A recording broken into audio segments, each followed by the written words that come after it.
past 2.5 years, I've made 149 videos. This will be my 150th. Looking back, most of my videos have presented charts and graphics for understanding gold and silver and comparing them against other forms of wealth storage. The feedback that I've gotten has generally been good, and I'm happy to have attracted a high-quality group of subscribers. It's a tribute to you all that you've sat through all of these videos that present statistics and rigorous analysis of precious metals. Many of you have commented that you've even sat through them multiple times to truly digest the information. So for all of you who have put in the sincere effort to understand the material, you should be congratulated for your patience. It's that kind of patience, by the way, that makes for a successful saver. And this brings me to today's topic. The majority of my videos have been rigorous and mechanical. It's time to balance things out with a video on psychology. Let's discuss the role of self-awareness and the importance that it will play in your wealth accumulation journey. When you look at these items here, the precious metals and the cash, what thoughts run through your mind? I'll tell you what runs through mine. Let's see if you can relate. When I pick up an ounce of gold, I feel its heft in my hand. It's a surprising amount of weight for such a small item. There are few items that will provide you with the same humbling feeling that you will get when you hold an ounce of gold in your hand. It's also quite an attractive piece. When I look at gold, I'm usually taken by its beauty. I see an amazing amount of detail that went into the St. Gaudens design of the Standing Liberty. The gold eagle is truly a remarkable work of art. At the same time, the work of art is made more impressive because of the canvas on which it finds itself is equally, if not more, impressive. Gold has to be one of the most beautiful metals on the planet. I'm also struck by the history of gold. Gold, as history has recorded, has been used as a store of wealth for many millennia, and it's served this purpose very well. Although shorter periods of time have shown gold as being somewhat volatile in terms of what it can purchase, gold has been remarkably stable compared to all of the other items that people have tried to use as stores of value. In fact, when I pull up my statistics going back all the way to the year 1850, I have found that gold's purchasing power has not only not declined, but it's actually increased by an average of 1 to 2% per year over the century-and-a-half period. And we've discussed the reason for this in my video series, Good Money Appreciates. Consider that gold's above-ground supply has only increased by 1 to 2% per year over this time period. Then consider that the world population has grown by about the same rate.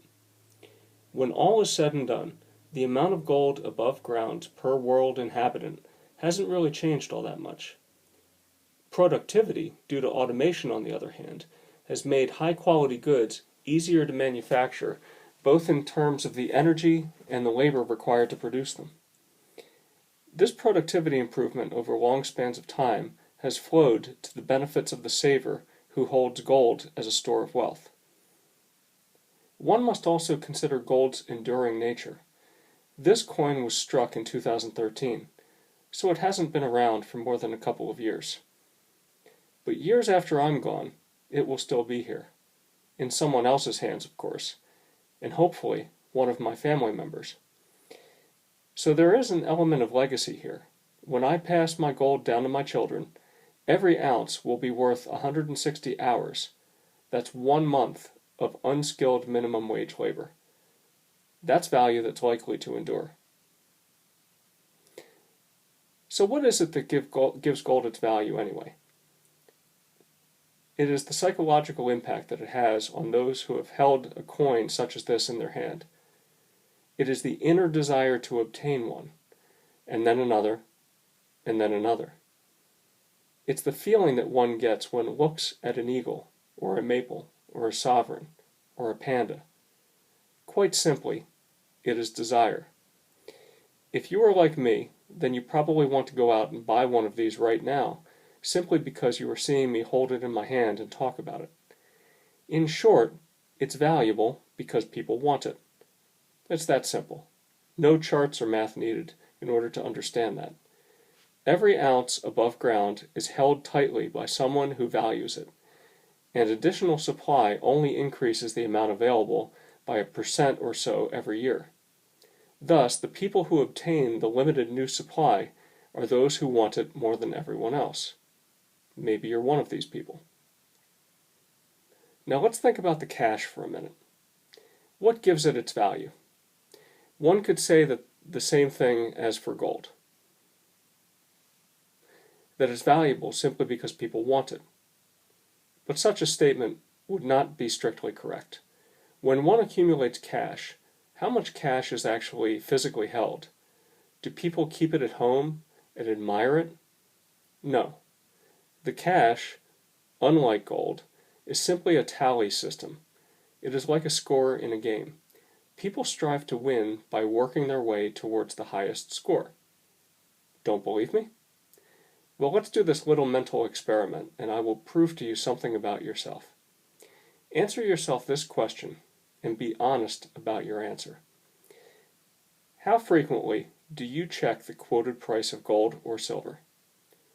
Do you check it once per month?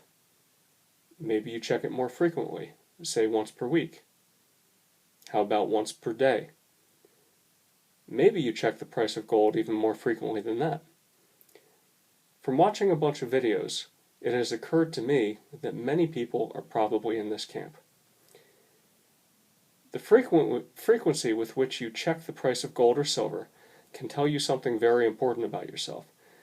The more frequently you check the price, the more important cash is to you, and the higher the value you will place on it. But do you place a high value on the cash because you want to bring it home, hold it in your hand, and admire it?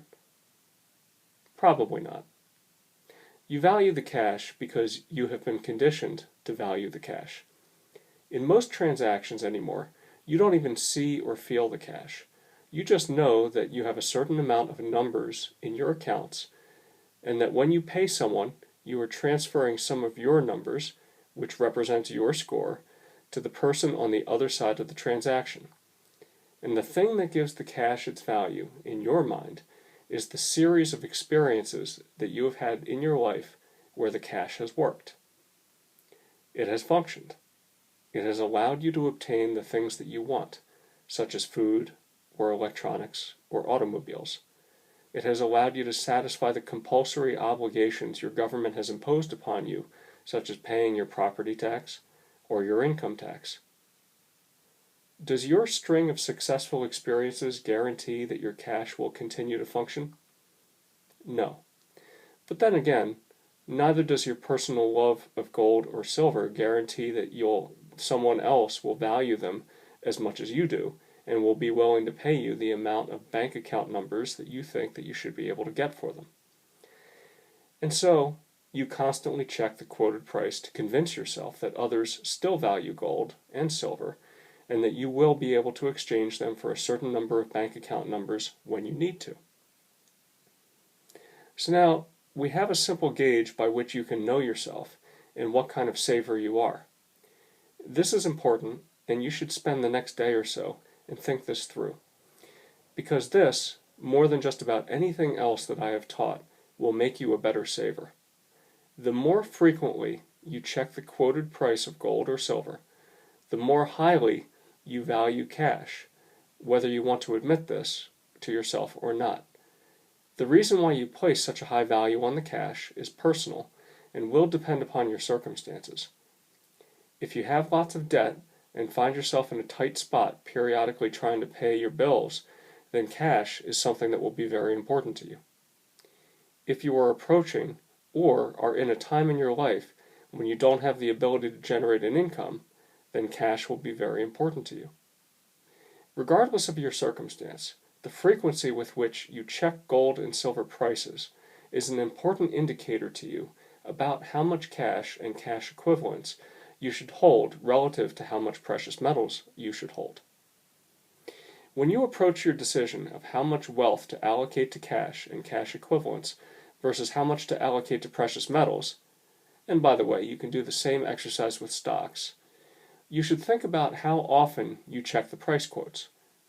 If you check the price frequently and find yourself getting upset or angry when prices go down, then the right course of action is to build up your stock of cash and cash equivalents. Any action that you can take that reduces the importance of the price ticker will be the right action for you to personally take. When you are in a position where you don't feel the need to check prices all of the time, you are less likely to act irrationally based upon price movement. You are also less likely to find yourself in a position where you will need to liquidate your holdings at an inconvenient time. So I will close out this video with a response to all those who have recently asked me how much of their portfolio should be allocated to gold. I will say to all of them, as I will say to all of you, you should only buy so much gold as your level of understanding allows. I myself do hold cash and cash equivalents, but only as much as I have calculated that I will need to meet my cash obligations. I also have a small amount of cash to take advantage of price dips in gold when they occur. But that's where I draw the line. I hold enough cash so that I do not have to be concerned about the price ticker, but no more cash than that. So take some time and reflect upon this yourself. How important are the price movements to you? Is there something that you should be doing right now to bring yourself more peace of mind? It's worth a few hours thinking about that.